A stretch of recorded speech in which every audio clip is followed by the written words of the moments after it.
গল্প বৃষ্টি ভেজা আলাপন। লেখনীতে ফাতেমা তুজ নৌশি। অন্তিম পর্ব। ছোঁয়াকে ভুলে যাওয়া ঈশানের পক্ষে সম্ভব নয়। ছেলেটা যতই চেষ্টা করুক না কেন এই চেষ্টার কোনো মানে নেই। অন্যমনস্ক হয়ে চলতে চলতে কিছু একটার সাথে সংঘর্ষ হলো ওর। ছিটকে পড়ে যেতে নিয়েও নিজেকে সামনে নিল। সাদা রঙের প্রাণীটা মিউ মিউ করছে। অদ্ভুত লাগছে ঈশানের নিকট। কিন্তু চোখের সামনে যখন উশ্সিকে দেখতে পেল তখন সব যেন থমকে গেল। উশ্সি জগিংয়ে বের হয়েছিল। সেখান থেকেই এদিকে ছুটে আসে কোকো। তার পিছু নিতে নিতে এখানে চলে এসেছে। মেয়েটি সরি শব্দটি উচ্চারণ করতে গিয়েও থেমে গেল। ঈশানের চোখে মুখে অদ্ভুত দ্যুতির দেখা মিলল। উশ্সি, ঈশান, তুমি এখানে? What a surprise! আমি তো ডেনমার্কেই থাকি। তুমি তো অনেক বড় হয়ে গিয়েছো। কিন্তু স্লোভেনিয়ায় কেন যাওনি? এই প্রশ্নটা করো না ঈশান। ভাইয়ার সাথে দেখা হয়েছে। কালো মেঘের ছায়া নেমে এল উশ্সির মুখে। মেয়েটি চট জলদি ঈশানের হাতটা ধরে ফেলল। চোখে মুখে অনুনয়ের ছাপ। ফ্রেন্ড, প্রমিস কর আমার সাথে তোমার স্বাভাবিক সম্পর্কটা অন্য কাউকে বলবে না। কিন্তু উশ্সি, প্লিজ ফ্রেন্ড। আচ্ছা ঠিক আছে। Thank you. আমি আজ আসি। কোনো এক সময় কথা হবে। মেয়েটি ঝড়ের গতিতে মিলিয়ে গেল। এতটা আশ্চর্য এর আগে হয়েছে কি না ঈশানের জানা নেই। উশ্সির ভেতরকার সত্য জানার জন্য মন আকুপাকু করছে। এদিকে কোনো পদক্ষেপ নেওয়ারও উপায় নেই। পরের দুটো দিন এত বাজে গেল অভিরাজের। ছেলেটার ভেতরে যেন উশ্সির চিন্তাটা রয়ে গেল। উশ্সি সেদিন বিমানবন্দর থেকে পালিয়ে গিয়েছিল। মিথ্যে বলেছিল। কিন্তু কেন এমনটা করেছিল? এই রহস্যটার কোনো সমাধানই পাওয়া যাচ্ছে না। অভি সেই বাড়িটার কাছে এসে দাঁড়িয়েছে যেখানে উশ্সিকে দেখেছিল। বাগানের চারপাশে ঘুরেও যুবতীর দেখা মিলল না। একরাশ মন খারাপ নিয়ে ফিরে এল অভিরাজ। হোটেলে ফিরেই শুনল ছোঁয়ার অসুস্থতার কথা। মেয়েটা হুট করেই ভীষণ অসুস্থ হয়ে পড়েছে। তার শারীরিক অবস্থার খবরটা শুনেই ঈশানের মস্তিষ্ক বন্ধ হয়ে গেছে। অভিরাজ ওর শান্ত গুমোট মুখটা দেখেই যেন সবটা বুঝতে পারল। পিঠে হাত রেখে বলল, কোনো বাধা নেই। যেতে পারিস তুই। তবে একজন প্রেমিক হয়ে নয়, একজন ভাইয়ের দায়িত্ব পালনে। ঈশানের দু চোখে নোনাজল নেমে এসেছে। লাবণ্য এই বিষয়ে কিছুই জানত না। সে যেন কিছুই বিশ্বাস করতে পারছে না। মৃদু হাওয়া এসে ধ্যান ফিরাল লাবণ্যর। ততক্ষণে ঈশান বেরিয়ে গিয়েছে। ঈশান, কোথায় যাচ্ছিস তুই? ওকে ডাকিস না লাবণ্য। এটা কি হলো? ঈশান ছোঁয়াকে অনেক আগে থেকেই পছন্দ করে। অলোকের সাথে রিলেশন হওয়ার আগে থেকে। হুম। ছোঁয়াও পছন্দ করে। মানেটা কি? এর পেছনের কারণটা আমি বলতে পারবো না লাবণ্য। তবে একটা কথা, যা হয়েছে তা ভীষণ অনুচিত। অভিরাজ চলে গেলেও এক দৃষ্টিতে তাকিয়ে রইল লাবণ্য। ওর শরীর মৃদু আন্দোলিত হলো। এর পেছনের কারণটা বুঝি খুবই ভয়ঙ্কর। ছিমছাম গড়েনের উশ্সি ধীর গতিতে পথ চলছে। তার পাশে আজ কোকো নেই। প্রায় সময় কোকোকে ছাড়াই অবস্থান করে সে। অথচ একটা সময় প্রাণীটাকে চোখে হারিয়েছে। হারিয়েছে কি, এখনো হারায়। প্রাণীটা ওর ভীষণ আপন। মেয়েটির মৃদু পায়ের গতিতে অনুসরণ করছে অভিরাজ।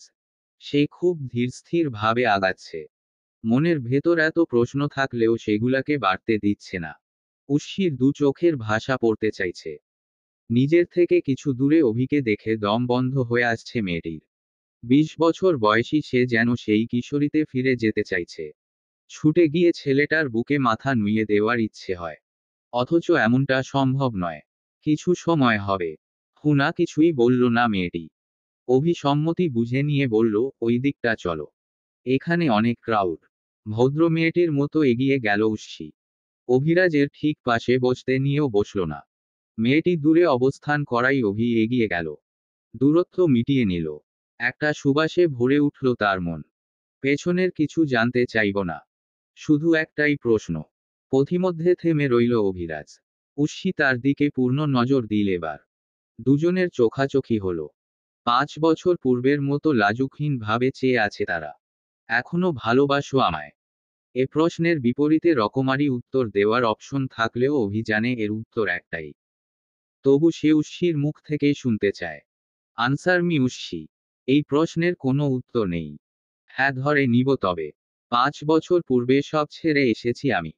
তবে কি মিথ্যে ছিল আমাদের ভালোবাসা? দুজনেই মৌন হয়ে গেল। খানিক বাদে উষ্ণী বলল, আমার কাছে সময় নেই। আমি আসছি। এভাবে চলে যাওয়ার মানে নেই উষ্ণী। আমাকে সান বলে ডাকলে খুশি হব। কিন্তু তুমি তো আমার উষ্ণী, আমার রেইন। পুরনো দিন স্মরণ করবেন না অভিরাজ। এতে কষ্ট ছাড়া কিছুই মিলবে না। হাওয়াই মিঠাইয়ের মতো মিলিয়ে গেল উষ্ণী। তার বাদামি রঙের চুলের শুভ্রতা আজও অভিরাজের শরীর জুড়ে মেখে আছে। অথচ পাষাণ মেয়েটি কি না অতীত স্মরণে নিষেধ করে গেল। ছোঁয়ার শারীরিক স্বাস্থ্য বিশেষ ভালো নয়। মালতী মেয়ের পাশে বসে আছেন। একটা মাত্র সন্তান ওনার। বড় আদরে মানুষ করেছেন। স্বামী জীবনের গুরুত্বপূর্ণ সময় বিদেশেই গত করেছেন। ওনার জীবনের সবটুকু আলোর নাম ছোঁয়া। মেয়ের পাশে বসে সারা রাত কেঁদেছেন তিনি।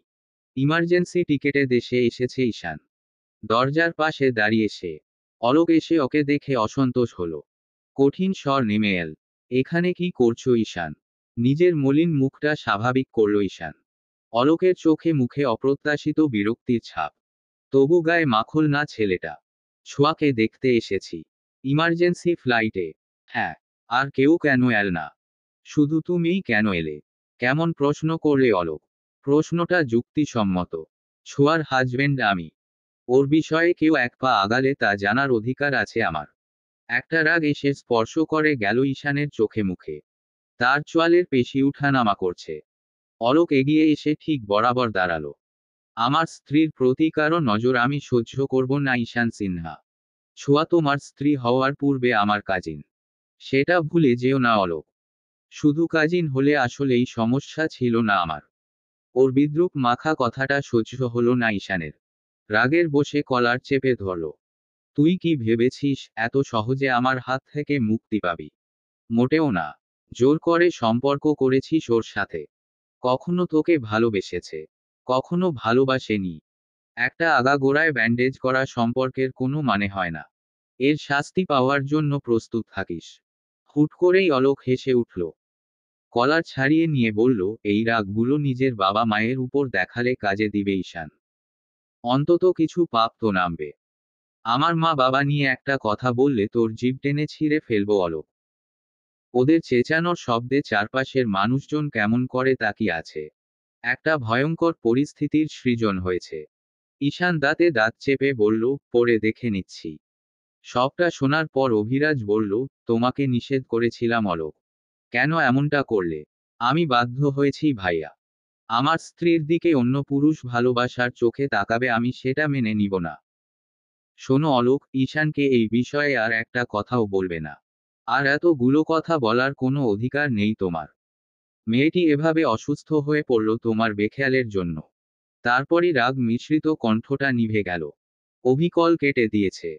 দরজার কাছে এসে দাঁড়িয়েছে অলোক। ভেতরে ছোঁয়া। নিস্তেজ হয়ে আছে। ওর শরীরের তপ্ততা যেন এত দূর থেকেও অনুভব হচ্ছে। সেই সাথে বুকের মধ্য ভাগে বাড়ছে ক্ষত। ভালোবাসা কি তবে শুধু দহনই দেয়? এক সপ্তাহ হলো উষ্ণীর সাথে দেখা হয়নি। মেয়েটি ঘর থেকে বের হচ্ছে না। অন্য কোনো ভাবে যোগাযোগেরও সুযোগ নেই। সেই জন্যেই রোজ বাড়ির সামনে এসে ঘুরঘুর করে অভিরাজ। ওর ভেতরটা কেমন করে উঠল। মেয়েটির কি শরীর খারাপ? হুট করেই চিন্তাটা বৃদ্ধি পেয়েছে। অসহ্য হয়ে ভেতরে প্রবেশ করল অভিরাজ। চোরের মতো লুকিয়ে। বিষয়টা অনুভব হতেই ৩২ বছর বয়সী অভিরাজ ভীষণ লজ্জিত বোধ করছে। পরমুহূর্তেই ভাবল ভালোবাসার জন্য চাঁদকে জয় করাও কঠিন না। আর সে তো শুধুমাত্র চোরের মতো বাড়িতে প্রবেশ করেছে। সুন্দর শুভ্র সাদা রঙের বাড়িটার এক পাশ জুড়ে রয়েছে বাহারি ঝর্ণা। সেই ফোয়ারার ঠিক পাশেই টেবিল চেয়ার রাখা। আর অপর পাশে কিছু পেন্টিং। অভি আগ্রহ নিয়ে এগোলো। পেন্টিং গুলো উলটপালট করে দেখতে লাগলো। অনেকগুলো পেন্টিং এর মাঝে একটা বিশেষ পেন্টিং নজরে এল। এতে একটুও অবাক হলো না সে। বরং মৃদু হেসে যত্ন নিয়ে পেন্টিংটায় হাত বুলাল। উষ্ণীর সাথে তার প্রথম চুমুনের দৃশ্য এটি। মেয়েটা তখন একদমই ধ্যানহীন হয়ে পড়েছিল। গাড়িতে এসে প্রশ্ন করেছিল তারা সম্পর্কে আছে কিনা। কি অদ্ভুত সুন্দর ছিল দিনগুলো। কথাগুলো মনে হতেই ভালো লাগা এসে স্পর্শ করে গেল অভিরাজের সমস্ত শরীরে। চারপাশ থেকে ফুলের ঘ্রাণ ভেসে আসছে। Who is here. চমকে উঠল অভিরাজ। ধীর হাতে পেন্টিংটা রেখে দিল। ততক্ষণে ব্যক্তিটা ওর সামনে চলে এসেছে। Who are you? Myself Abhiraj Sinha. What do you want? I have come to meet Ushi. Sorry, there is no one with this name. You have come to the wrong address. ব্যক্তিটা মিথ্যে বলায় অভিরাজের ভ্রু কুঞ্চিত হল। তারপর হুট করেই মনে পড়ল উশি নিজেকে সান নামে ডাকতে বলেছিল। বারের মেয়েগুলো শান নামে সম্বোধন করছিল। ব্যক্তিটা অনেক দূর চলে গিয়েছে। অভিরাজ দূর থেকেই চেঁচাল, I come to meet Shan, please call her. Shan নামটি শুনে মেঘের মতো কালো হয়ে এল ব্যক্তিটার মুখশ্রী। অভিরাজ সামনে এগিয়ে এল। Call her. Sorry, ma'am is sleeping. You come later. অভিরাজকে চলে যেতে হলো। যাওয়ার পূর্বে কয়েকবার পেছনে তাকালো। মেয়েটির দেখা নেই। অভিরাজ চোখের আড়াল হতেই উশির হৃদয় ছিন্ন হয়ে বেরিয়ে এল উষ্ণ শ্বাস। মেয়েটির চোখ সিক্ত হয়ে উঠেছে। কেন এত মায়া হয় এ হৃদয়ে? উশি ইদানিং বারে যাওয়া বন্ধ করে দিয়েছে। ঘরের মধ্যেই থাকছে সে। এমনকি ভার্সিটিও যাচ্ছে না। মেয়েটির এই স্তব্ধতা অভিরাজের উপর ভীষণ প্রভাব ফেলল। তার কাছে এক একটা সেকেন্ড দীঘল মনে হচ্ছে। কাজে মন বসছে না। লাবণ্যই সব দেখাশোনা করছে। ঈশানের কোনো খোঁজ নেই। ছেলেটা এখনো ফিরেনি। কবে ফিরবে জানা নেই। সব কেমন আবার উলটপালট হতে শুরু করেছে। এর মাঝে কয়েকবার বাবার সাথে কথা হলো। ভদ্রলোক ব্যবসাটা নিয়ে ভীষণ আশাবাদী। সত্যি বলতে এবার আর ব্যবসাটা নষ্ট করতে চায় না সে। ওর মন বার সব গুছিয়ে নিয়েও কেমন করে যেন খেই হারিয়ে ফেলছে। উশির সাথে পরবর্তী 2 সপ্তাহ দেখা হলো না। কতটা কষ্ট হলো ওর তা ভাষায় ব্যক্ত সম্ভব না। এক মেঘলা বিকেলে মেয়েটির সাথে দেখা হয়ে গেল। মেয়েটি ত্রস্ত পায়ে হেঁটে চলেছে। শরীর শক্তি হারিয়েছে। তবু তার পালানোর চেষ্টা। ওর এই অবস্থা দেখে অভির ভেতরটা কেমন করে উঠল। ছুটে এসে ঝাপটে ধরল। কত দিন, কত মাস, কত বছর পর প্রিয় মানুষের শরীরের শুভ্রতা মিলল। এত সময় ধরে পালাতে চাওয়া অশ্বি এবার ঝাপটে ধরেছে। ওর এই আচরণে অভির ঠোঁটের কোণে হাসির উদয় ঘটল। এখনো অস্বীকার করবে আমায় ভালোবাসো না? উশি, 5 বছর আগে কি হয়েছে, কেন হয়েছে আমি কিচ্ছু জানতে চাইব না। দূরে যেও না প্লিজ। তোমাকে ভোলা এ জন্মে সম্ভব না। I love you more than myself. অনেকটা সময় পেরিয়ে গেল। চারপাশে আঁধার নেমে এসেছে।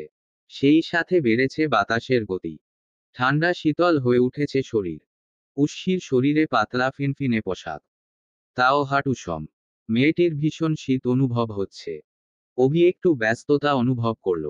অমন সময় ঝমঝমিয়ে বৃষ্টি নামল।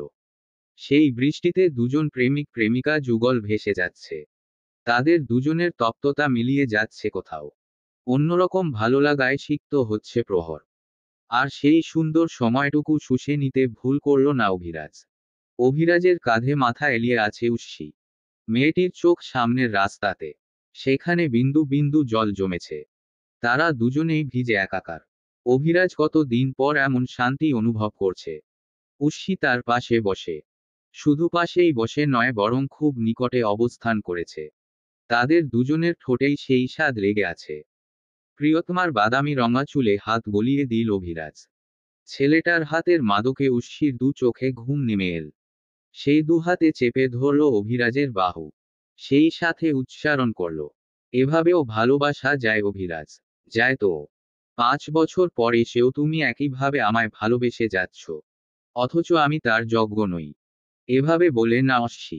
আমি খুব খারাপ অভিরাজ। আমার ছলনায় ডুবে নিজের জীবনটা শেষ করবেন না। জীবন তো তোমার নামেই উৎসর্গ করেছি উশি। এভাবে ভালোবাসতে হয় না অভিরাজ। কেন হয় না? কারণ দুঃখ পেতে হয়। তোমার দেওয়া সব দুঃখ আমার নিকট সুখ হয়ে ধরা দেয় উশি। উশি দু চোখের জল মুছে নিয়ে বলল, যেতে হবে আমায়। আবার কবে দেখা হবে? যেদিন বৃষ্টি নামবে। যদি বৃষ্টি না হয়, তবে মরু উদ্যানে এক চিলতে রোদ হয়ে প্রহর রাঙাবে উশি। আর শুরু হবে আমাদের প্রহর রাঙা বৃষ্টিহীনা আলাপন। লাবণ্য বিরস দৃষ্টিতে সামনে তাকিয়ে অনেক সময় ধরে অভির জন্য অপেক্ষা করছে। ছেলেটা বলেছিল ডিনার একসাথে করবে। অথচ ডিনারের সময় পেরিয়ে এখন মধ্যরাত। অর্ধভেজা হয়ে ফিরেছে অভিরাজ। লাবণ্য এগিয়ে এল। বৃষ্টিতে ভিজলি যে। অনেকদিন ভেজা হয় না তাই। উশির কি খবর? দেখা হয়েছিল আজ। তারপর কথা হলো। কি বলল? বিশেষ কিছু নয়। বড় জেদি মেয়ে। খাবার বাড়ছি আমি। ফ্রেশ হয়ে আয়। না, আজ আর খাবো না। অভিরাজ ভেতরে চলে গেল। লাবণ্যর মনে বিশেষ কোনো প্রভাব পড়ল না। এসবে সে অভ্যস্ত। অভির ভালো থাকাটাই ওর নিকট এখন সবচেয়ে গুরুত্বপূর্ণ। সমুদ্রের তীরে এসে বসেছে ঈশান। সাগরের গর্জনে চারপাশ মুখরিত হয়ে আছে। মৃদু হাওয়ায় উড়ছে তার চুল। দৃষ্টিতে রিক্ততা, বুকে তৃষ্ণা, অথচ এর কোনো সমাধান নেই। মাত্র কিছু প্রহর আগে নিজ মা বাবার প্রতি ভীষণ ঘৃণা বোধ শুরু হলো। সেই ঘৃণা থেকেই নিজেকে হারিয়ে ফেলার ইচ্ছে হচ্ছে। অথচ কোনো এক অজানা টানে সেটা হয়ে উঠল না। পাশে থাকা মুঠোফোন বেজে চলেছে। অভিরাজের নাম্বার। ইচ্ছা না থাকলেও রিসিভ করল সে। ওপাশ থেকে উদ্বিগ্নতা ভেসে এল। ঈশান, কোথায় তুই? বাসায় ফিরছিস না কেন? কি হয়েছে? কথা বল। এই ঈশান, আমি সবটা জেনে গিয়েছি ভাইয়া। ঈশান, আমার কথা শোন। কিছু শোনার নেই ভাইয়া। নিজের উপর ঘৃণা হচ্ছে, সেই সাথে নিজের মা বাবার উপর। পুরনো কথা টেনে আনার কোনো মানে নেই। তুই বাড়ি ফিরে যা ভাই। কথায় ফিরব। অমন নিচু মনের মানুষগুলোর সাথে থাকলে আমার দম বন্ধ হয়ে যাবে। আমি ভাবতাম শুধু আমিই কষ্টে আছি। অথচ ছোঁয়া কতটা সহ্য করেছে। উপায় না পেয়ে সম্পর্কটা করেছে। নিজের উপর ঘৃণা হচ্ছে ভাই। তবু মরতেও পারছি না। ঈশান কল কেটে দিয়েছে। অভিরাজ ভীষণ অসহায় বোধ করছে। ঘটনাটা কিছু বছর পূর্বে জেনেছিল সে। ঈশানকে বড় আদরে মানুষ করা। ছেলেটার চলন বদল সবটুকুই বুঝে আসত ওর। তবে ছোঁয়ার অনুভূতি তা জানা ছিল না। মেয়েটা এত চাপা স্বভাবের। অন্যদিকে মায়ের মন ভিন্ন। লতিফা ঠিকই বুঝেছিলেন। ঈশানের অনুভূতিগুলো বুঝতে গিয়ে ছোঁয়ার অনুভূতিগুলোও ধরে ফেলেছিলেন। এক সন্ধ্যায় বাড়িতে কেউ নেই। শুধু ছোঁয়া আর লতিফা। সেদিন খুব ঝড় ছিল। প্রকৃতির সেই ঝড়টা ছোঁয়ার জীবনে উঠেছিল। ছোঁয়ার শারীরিক কিছু সমস্যা রয়েছে। বাচ্চা জন্ম দেওয়াটা রিস্কের। তাই তিনি চাননি নিজের ছেলের জন্য এমন এক মেয়েকে ঘরে আনতে। ছোঁয়ার সমস্ত অনুভূতিকে প্রতিজ্ঞা করিয়েছিলেন তিনি। ছোট্ট ছোঁয়া কান্নাভেজা কণ্ঠে বলেছিল, আমি কখনো ঈশান ভাইয়ার সাথে সম্পর্ক জোড়াব না মেজো আম্মু। মেয়েটা নিজ প্রতিজ্ঞা রেখেছে। জবাই করেছে নিজ অনুভূতিকে। আর এসব কোনোভাবে জেনে গিয়েছিল অলোক। ছোঁয়ার প্রতি ওর ভালো লাগা ছিল। সেই সুযোগে মেয়েটির সাথে সম্পর্ক তৈরি করে। ঈশান কথাগুলো জেনে গেলে ঝামেলা হতো। ওর প্রতিজ্ঞা ভঙ্গ হতো। আর সেই জন্যেই পরিবার পরিজনের কথা ভেবে নিজ জীবনের এত বড় ক্ষতি করে ফেলল ছোঁয়া। সেদিনের পর 3 দিন বৃষ্টি হয়েছে। তবে উর্শির সাথে দেখা হলো না। অভিরাজের ভেতরের অবস্থা খুব করে অনুভব করছিল লাবণ্য। সেই জন্যেই মেয়েটির খোঁজে বের হয়েছে। বেশি দূরে নয় উর্শির বাসাটা। সেখানকার খোঁজ পেতে খুব সময় লাগলো না ওর। উর্শি গার্ডেনেই ছিল। খুব সহজেই ভেতরে প্রবেশ করল লাবণ্য। সেদিনের মতো অহংকার দেখা গেল না যুবতীর মাঝে। এ যে সেই কিশোরী। তবে লজ্জিতবোধটুকুও নেই। আগের মতোই জেদি আর একরোখা স্বভাবের। এলাম দেখে কিছু মনে করনি তো? কি মনে করব? বসো ওখানটায়। চেয়ারের অপর পাশে বসেছে উর্শি। মেয়েটি হাতের জাদু তৈরিতে ব্যস্ত। পাশে বসে আছে কোকো। প্রাণীটা সার্বক্ষণিক ওর সাথেই থাকে বুঝি। লাবণ্যকে চিনতে অসুবিধা হয়নি কোকোর। প্রাণীটা কেমন দৃষ্টিতে তাকিয়ে আছে। কি যে মায়া হলো লাবণ্যর। সে উঠে এসে কোলে তুলে নিল। তুই তো বুড়ো হয়ে গেছিস রে কোকো। বুড়ো হয়নি আপু। শুধু ওর বয়স বৃদ্ধি পেয়েছে। উর্শির মুখে আপু ডাকটা সুন্দর লাগছে। লাবণ্য উষ্ণ শ্বাস ফেলল। কোকোর শরীরে হাত বুলিয়ে দিয়ে বলল, সেটা তো দেখতেই পাচ্ছি। শুধু কোকো নয়, তুমিও বেশ বড় হয়ে গিয়েছ উর্শি। অথচ তুমি বদলাওনি। বরং আরো বেশি সুন্দরী হয়ে গিয়েছ। বয়স যেন থমকে গেছে। কথাতে বিদ্রুপ ছিল নাকি লাবণ্য জানে না। তবে উর্শির দিকে তাকিয়ে ওর মুখটা মলিন হয়ে এল। উর্শি একটিবারও তার দিকে নজর দিচ্ছে না। একটু সময় হবে। শুনছি তো। একটু আলাদা সময় কাটাতে চাচ্ছি। এখানে নয়। ঠিক আছে। ওই দিকটায় চলো। উর্শি নীরবতার সহিত হেঁটে চলেছে। লাবণ্যও তাই। দুজনের এই নীরবতা ভাঙল কোকো। প্রাণীটার খিদে পেয়েছে। তুমি একটু থাকো। আমি আসছি। কথা ফুরোতেই মিলিয়ে গেল উর্শি। লাবণ্য ঘুরে দেখল চারপাশ। বেশ সুন্দর বাড়িটা। উর্ষি যতক্ষণে ফিরল ততক্ষণে সময় ফুরিয়ে গিয়েছে। লাবণ্য ভুলে বসেছিল মিটিংয়ের কথা। উর্ষির হাতে কফি কাপ। অন্য একদিন আসবো। আজ সময় নেই উর্ষি। ঠিক আছে। লাবণ্য চলে গেলে আগের জায়গায় এসে দাঁড়ালো উর্ষি। সেদিন লাবণ্যর সাথে অমন আচরণ করার পেছনে একটাই রহস্য। সেটা হচ্ছে অভিরাজ। মেয়েটি খুব করে ভেবেছিল তার সেই আচরণ দেখে অভি বুঝি তাকে ঘৃণা করবে। কিন্তু তেমন কিছুই ঘটেনি। উল্টো কতটা যত্ন নিয়ে এসেছিল। সেদিন বৃষ্টির মাঝে অভির শরীরের উষ্ণতা গুলো খুব করে মনে হতে লাগলো। খানিক বাদেই সেই ভালো লাগাটা মিলিয়ে গিয়ে ছড়িয়ে পড়ল এক নীল ব্যথা। অভির সাথে উর্ষির দূরত্ব যেন কিছুতেই যাচ্ছে না। সারাদিন কাজ করে অভি যখন ফিরে তখন খুব রাত। তবু সে মেয়েটির বাড়ির আশেপাশে ঘুরঘুর করে। অথচ এ বাড়িতে কে কে আছে সে জানে না। কখনো ইচ্ছেও করে না। অনেকটা অদ্ভুত হয়ে গিয়েছে সে। বলা চলে ভালোবাসায় অন্ধ। উর্ষির প্রতি যে গভীর টান রয়েছে সেই টানের বিপরীতে কোনো বাজে কল্পনা মাথায় আসে না। এমনকি মেয়েটির সব ধরনের আচরণ খুব সহজে মেনে নেয়। এসব কতটা ঠিক সেটা প্রেমিক অভিরাজের মস্তিষ্ক মিলাতে পারে না। প্রতি রাতের মতো আজও এসেছে অভিরাজ। উর্ষির বাড়ির কাছে বিশাল এক সিলভাটিকা গাছ। সেই গাছে নীল রঙের ফুল ফুটে আছে। সেখান থেকে কিছু ফুল তুলে নিয়েছে অভি। কল্পনায় গিয়ে মেয়েটির পিনাট বাটারের মতো চুলে সেই ফুল গুজে দিয়েছে। উর্ষি তখন লাজুক হেসে বলছে, এত ভালোবাসেন কেন বলেন তো? ভাবনার অন্তিমক্ষণে এসে বৃষ্টির জল অনুভব করল অভিরাজ। হুট করেই ভীষণ বৃষ্টি হতে শুরু করেছে। সেই বৃষ্টিতে ভিজে যাচ্ছে সমস্ত শরীর। উর্ষির বাড়ির দিকে তাকাতেই মেয়েটির দেখা মিলল। যে মেয়েটি বৃষ্টি দেখলেই ভেজার জন্য পাগল হয়ে যেত সেই মেয়েটা আজ নীরস ভঙ্গিতে তাকিয়ে আছে। বৃষ্টির জল গুনছে যেন। অভিরাজ ধীরস্থির ভাবে বাড়ির ভেতর প্রবেশ করল। উর্ষি ব্যালকনিতে দাঁড়িয়ে। তার দৃষ্টি প্রাণহীন। হাত নাড়িয়ে ডাকল অভিরাজ। তাতে সাড়া দিয়ে উর্ষি বলল, আপনি এখানে কি করছেন? তোমার জন্য এসেছি। ভিজে যাচ্ছেন তো? তুমিও আসো। একসাথে ভিজব। চলে যান অভিরাজ। তোমার সাথে কথা না বলে যাব না রেইন। এই নামে ডাকতেই উর্ষির শরীর কম্পিত হল। মেয়েটি চট জলদি নেমে এল। তার বুকের ভেতরে ধিম ধিম আওয়াজ হচ্ছে। কি যে করেন আপনি? কি করলাম?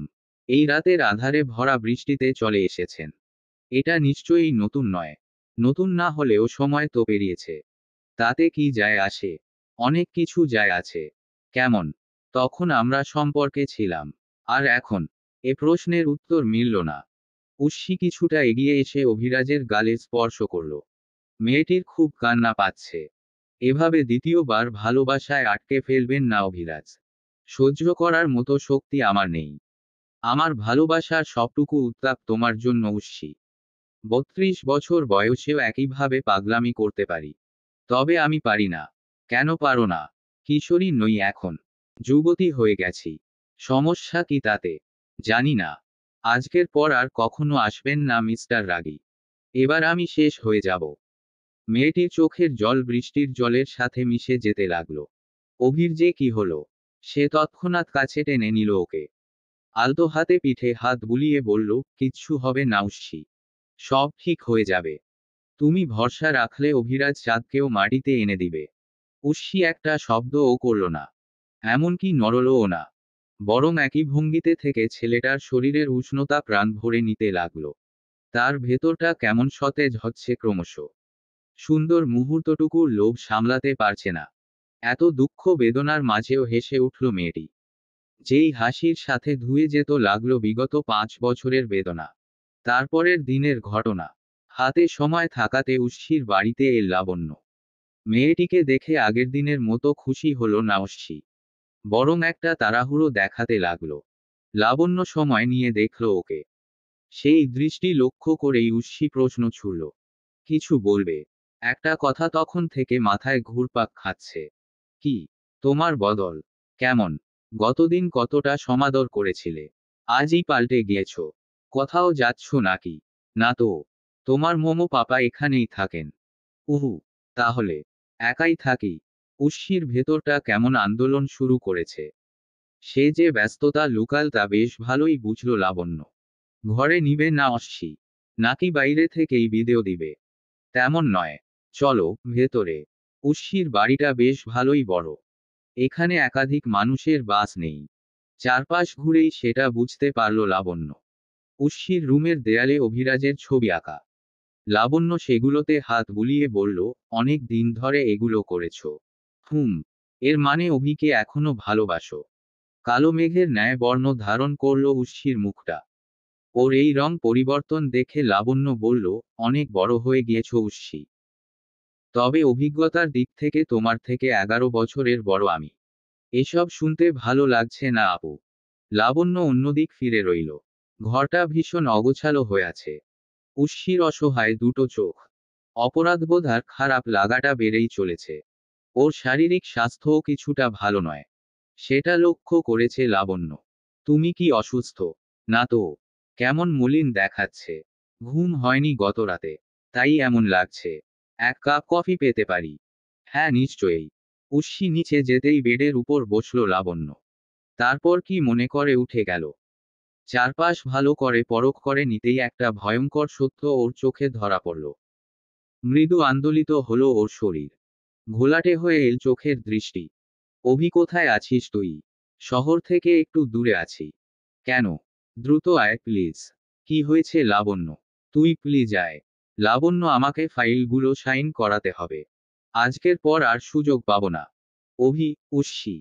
উর্শির নাম শুনেই ধক করে উঠল বুক। অভি ঝটপট শুধাল, উর্শির কি হয়েছে? লাবণ্য, কথা বলছিস না কেন? এই লাবণ্য, তুই দ্রুত আয় প্লিজ। কল রেখে একটা বেঞ্চে এসে বসল লাবণ্য। তার শরীর আন্দোলিত হচ্ছে। মনে হচ্ছে সব কেমন ঘোলাটে। উর্শি যে ড্রাগও নেওয়া শুরু করেছে এ বিষয়ে বিন্দুমাত্র ধারণা ছিল না। মেয়েটার শারীরিক অবস্থা দেখেও তেমন কিছুই বোঝা যায় না। মাঝে মধ্যে মদ্যপান করে, এর রেশটুকুও নেই। সব কেমন লাগছে। অভি আসতেই ছুটে এল লাবণ্য। ছেলেটার শরীর কাঁপছে। মনে হচ্ছে একটা ভয় ওকে পাগল করে তুলেছে। উর্শি কোথায়? লাবণ্য, বাসায়। কিন্তু কি হয়েছে? তুই একটু শান্ত হয়ে বস অভি। শান্ত হতে পারছি না লাবণ্য। উর্শির বাসায় যেতে হবে। কথা শেষেই ছুটতে লাগলো অভিরাজ। পিছু নিল লাবণ্য। কিন্তু সেখানকার চিত্র ভিন্ন। সেখানে বড় করে তালা ঝোলানো। গার্ডও চলে যাচ্ছেন। ছুটে গিয়ে অভিপথ আটকালো। বাড়িটা তালা কেন দিলেন? ম্যাম তো বাসায় নেই। কোথায় গেছে? জানা নেই। যাওয়ার আগে আমায় কিছু টাকা দিয়ে বলল এরপর থেকে আর কাজ করতে হবে না। হুট করেই কোথায় চলে যাবে? অভি উন্মাদের মতো হয়ে গেল। কন্ট্রাক্ট নাম্বারও নেই। লাবণ্যর শরীর কাঁপছে। চোখ দুটো প্রাণহীন। অভি, জবাব আসল না। এমনকি ঘুরেও দেখল না। রাজ্যের চিন্তা তার মস্তিষ্কে। মেয়েটা কি আবার পালিয়ে গেল? অভি, আমার কথাটা শোন। সময় নেই লাবণ্য। উর্শিকে খুঁজতে হবে। অভি শোন। শুনছে না অভিরাজ। তার ভেতরটা উত্তপ্ত হয়ে আছে। মনে হচ্ছে যত্ন নিয়ে খুঁড়ছে কেউ। দু চোখ ভেঙে কান্না আসছে। তবে পুরুষ মানুষের কাঁদতে নেই। ওদের হতে হয় পাষাণও। উর্শি ড্রাগ নেয়। কণ্ঠটা কয়েকবার কানের এসে বাজতে লাগলো। অভির পা থমকে গিয়েছে। লাবণ্য ফের চেঁচাল। ড্রাগ নেয় উর্শি? ওর বাসা থেকে এগুলো পেয়েছি। কতগুলো প্যাকেট দেখালো লাবণ্য। অভি যেন স্তব্ধ হয়ে গেল। দু চোখের পাপড়িগুলো অবধি নড়ছে না। এটা কি করে সম্ভব লাবণ্য? ওর আচরণে তো এমন কিছু নেই। কারণ হতে পারে স্বল্পমাত্রায় নিয়মিত ব্যবহার করে থাকে। জানি না মেয়েটা এখন কোথায় চলে গেল। আমার খুব ভয় হচ্ছে। উর্শির চিন্তাটা অভিরাজকে শক্ত করে তুলল। দেহ যেন প্রাণহীন হয়ে পড়েছে। মেয়েটার বাদামি রঙা চুলের কথা স্মরণ হলো। যেই চুলের মাদকে নিজের সবটা হারিয়ে বসেছে অভিরাজ। আমিনা ভাত বসিয়েন। তরকারি রান্না করছেন মালতী। লতিফা বিরস হয়ে বসে আছেন। ছোঁয়া ঈশানের ব্যাপারটা জেনেছে সবাই। মালতী এই বিষয়ে টু শব্দটি করেননি। বরাবরই চুপ তিনি। লতিফার দু চোখে কালি জমে গিয়েছে। ছেলেটা বাড়ি ফিরছে না কতদিন হলো। একটা মাত্র ভুলের জন্য ছেলে হারালেন তিনি। অনেক সময় ধরে চুপ ছিলেন আমিনা। এবার তিনি বলে উঠলেন, এখন তো কেঁদে লাভ নেই। আগে বোঝা দরকার ছিল। তাছাড়া ছেলের জন্য ছোঁয়ার থেকে ভালো কাউকে পেতি না। মানছি মেয়েটার কিছু সমস্যা আছে। তবে আল্লাহ চাইলে সব ঠিক হয়ে যায়। দেখলি তো ছোঁয়া ঠিকই সন্তানের মা হতে চলেছে। এতগুলো কথা বলেও তিনি আরো কিছু বলতে চাইলেন।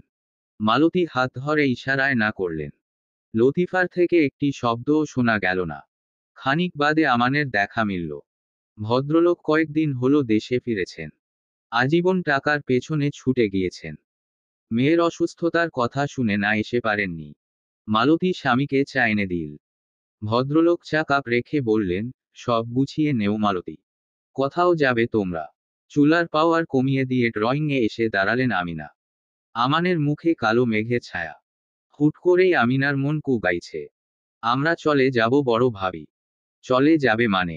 অন্য বাসায় চলে যাব। কি বলছো এসব? যে বাড়িতে আমার মেয়ের জায়গাটা হয়নি সে বাড়িতে থাকতে পারবো না বড় ভাবি। সবাই অনেক করেছেন আমাদের জন্য। আজীবন টাকার পেছনে ছুটেছি আমি। স্ত্রী সন্তানের প্রতি ঠিকঠাক দায়িত্ব পালন করতে পারিনি। সবটা আপনারা দেখেছেন। এই ঋণ শোধ সম্ভব না। তবে ঋণ বাড়াতে চাচ্ছি না। মালতীর দু চোখ ভরে উঠেছে। কয়েক বছর পূর্বে ছোঁয়ার কারণে পরিবারটা ভেঙে বসেছিল। ছোঁয়া বেশ কান্নাকাটি করেছিল। একটা সময় ছোঁয়ার অনুভূতি সম্পর্কে জানতে পারেন মালতী। মেয়ের প্রতি বিতৃষ্ণা হয়েছিল। সেদিন মেয়ের গায়ে আঘাতও করেন। প্রথমত অলোকের সাথে ওর প্রেমের বিয়ে। দ্বিতীয়ত বিয়ের পর অন্যের উপর অনুভূতি থাকাটা মহাপাপ। লতিফা আর আতিফও বিষয়টা জানতে পারেন। তাদের কাছে চক্ষু লজ্জায় পড়তে হয় মালতীকে। সেদিনই একটা সিদ্ধান্ত নেন তিনি। বাড়ি ছেড়ে চলে যান। ঈশান তখন বেপরোয়াভাবে চলাফেরা করছে। এদিকে লাবণ্যর অনিশ্চিত ভবিষ্যৎ। একটা রাগক্ষোভ থেকেই লতিফা আর আতিফও বাড়ি ছাড়া হয়। কেমন করে যেন পরিবারটা ভেঙে গিয়েছিল। আর তারপর যখন সবটা ঠিক হলো তখন এই সত্যটা উঠে এল। এরপরে বাড়িতে থাকা আসলেই সম্ভব না। ছোঁয়ার সাথে যে অন্যায়টা হয়েছে তার কোনো ব্যাখ্যা হয় না। 3টা রাত অভির চোখে ঘুম নেই। ঘুম নেই লাবণ্যর চোখেও। মেয়েটিকে বদ্ধ পাগলের মতো খুঁজে চলেছ ওরা। আশেপাশের সব জায়গায় খোঁজ করা হয়েছে। এর মধ্যে একটা খবর এল। খবরটা বার দুর্ঘটনার। বেশ বড় সড় ক্ষতি হয়েছে। অনেকগুলো মানুষের জান গিয়েছে। সেই থেকে অভির হৃদয়টা ঠিক নেই। কারণ কয়েক ঘন্টা আগের সেই বার ফুটেজ উৎসির দেখা মিলেছে। লাবণ্য থেকে থেকে কেঁপে উঠছে। ওর উপর যে কি চাপ যাচ্ছে। একদিকে ছোট ভাইয়ের খোঁজ নেই। অন্যদিকে পরিবারের সমস্যাগুলো। এখন আবার অভিরাজ। সব মিলিয়ে ক্লান্ত হয়ে পড়েছে সে। তবু অভিকে একা ছাড়ছে না। কয়েক ঘন্টার ড্রাইভিং শেষে ঘটনাস্থলে পৌঁছাল ওরা। অভির শরীর কাঁপছে। চোখ দুটো ঘোলাটে হয়ে গিয়েছে। ফ্যাকাশে হয়েছে মুখশ্রী। উষ্ণি ঠিক আছে অভি। লাবণ্যর ভরসাটুকু কাজে দিচ্ছে না। মস্তিষ্ক পজিটিভ চিন্তা ধরে রাখতে পারছে না। অন্তর্কু গাইছে। মনে হচ্ছে সবটা শেষ হতে চলেছে। পেয়ে হারানোর ব্যথা অভিরাজকে দগ্ধ করে যাচ্ছে। সামনে থেকে ভেসে আসছে কান্নার আওয়াজ। চারপাশ মাতম তুলেছে যেন। ঝাপসা হয়ে আসে চক্ষু দৃষ্টি। লাবণ্য অভির হাতটা শক্ত করে ধরে রেখেছে। আমাদের ভেতরে যেতে হবে। ইচ্ছে থাকা সত্ত্বেও ভেতরে যেতে পারল না ওরা। পুলিশ জনগণকে সামলাতে পারছে না। এত ভিড় জমায়েত হয়েছে চারপাশে। এদিকে উত্তপ্ত অভিরাজের দেহ। সে স্থির থাকতে পারছে না। লাবণ্য বারবার ভরসা দিচ্ছে। অথচ সেসব কিছুই কাজে লাগছে না। একটু ফাঁক পেতেই জায়গাটায় ঢুকে গেল অভিরাজ। ওর পিছু ছুটছে লাবণ্য। বিস্ফোরণে চারপাশ ধসে গিয়েছে। চারপাশে ইট কংক্রিটের স্তূপ। পোড়া গন্ধে বমি আসার মতো অবস্থা। থেকে থেকে অভির ভেতরটা আঁতকে উঠছে। সে খুব করে চাইছে এখানে উষ্ণি না থাকুক। মেয়েটা ওর থেকে বহু দূরে চলে যাক তবু ঠিক থাকুক। বেঁচে থাকুক। বাড়ির ভেতরে এখনো আগুন মাথা তুলে দাঁড়িয়ে। দুটো ছেলে মেয়েকে ভেতরে চলে যেতে দেখে মানুষ চেঁচাচ্ছে। লাবণ্য দেখল অভি তার থেকে বেশ এগিয়ে আছে। আর যেদিকে যাচ্ছে সেদিকের অবস্থা বিশেষ ভালো নয়। যে কোনো সময় 10 নামবে। আর যাস না অভি। কণ্ঠটা কানে পৌঁছালেও খেয়াল নেই অভিরাজের।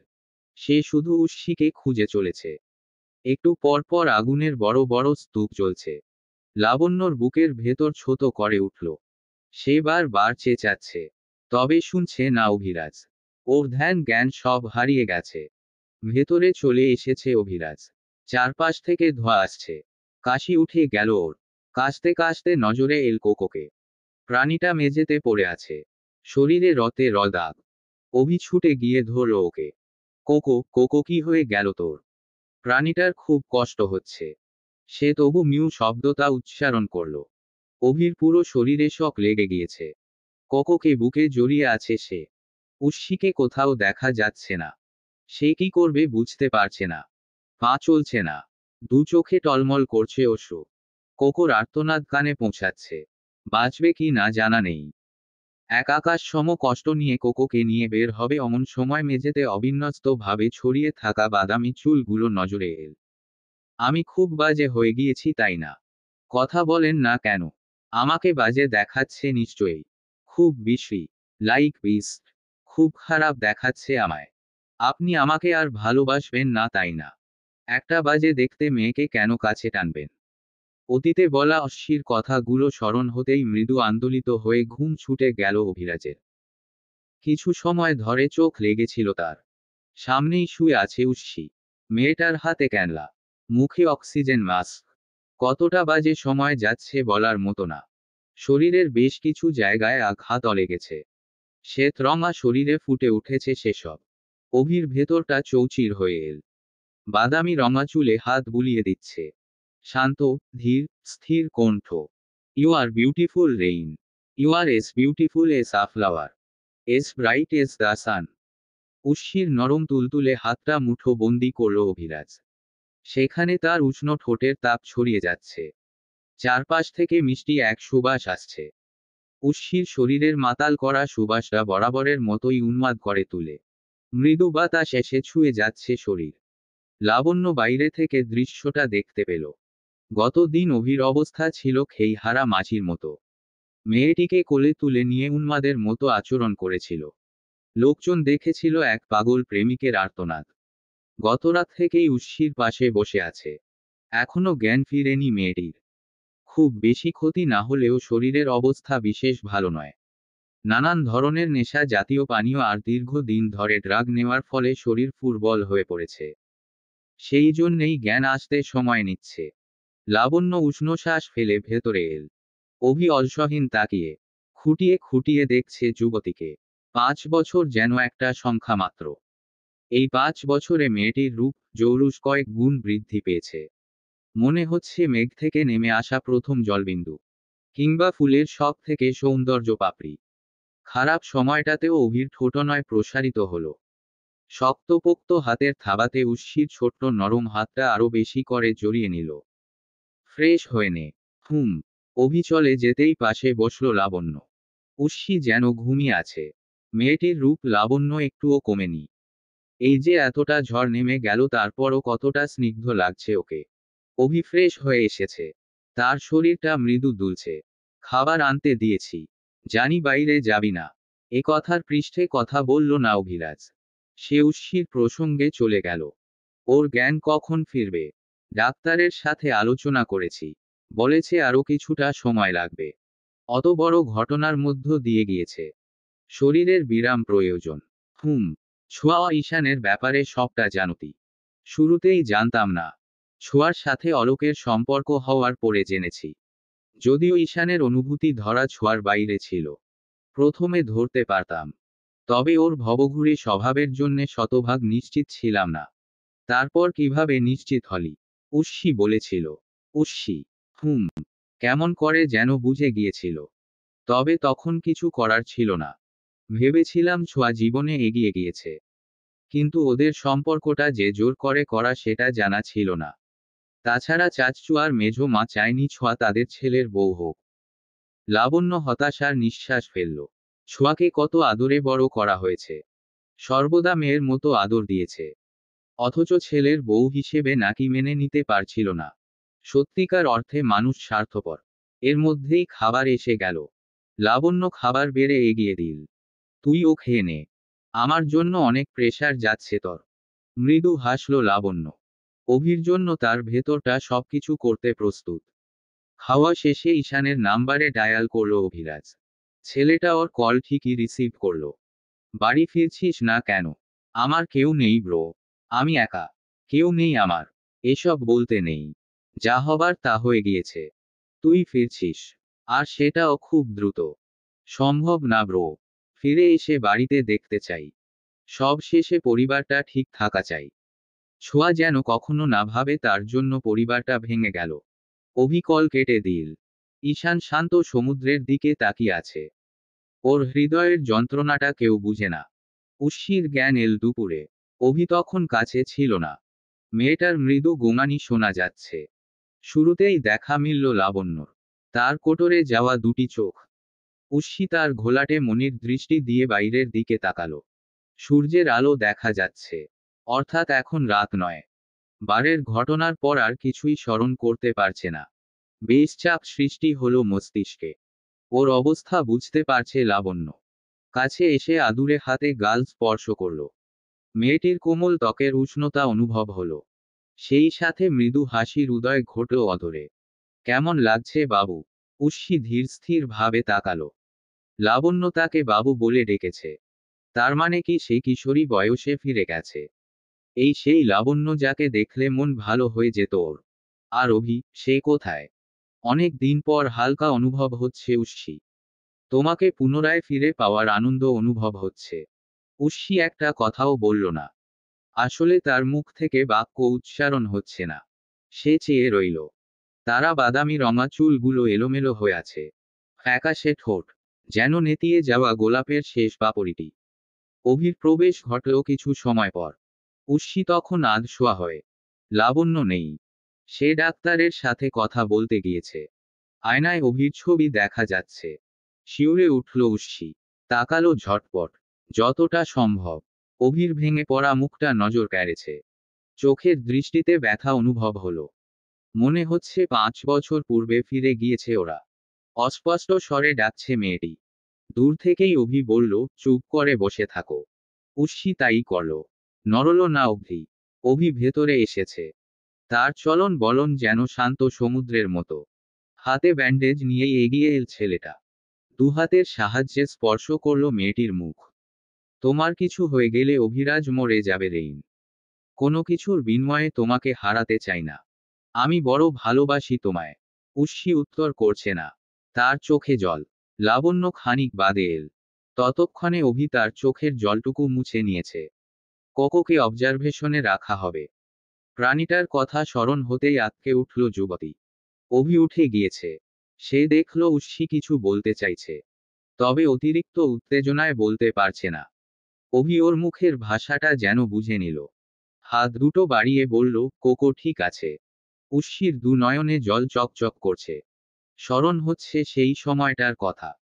প্রাণীটাকে প্রথমবারের মতো বারে নিয়ে এসেছিল। কে জানতো সেদিনই দুর্ঘটনাটা ঘটে যাবে।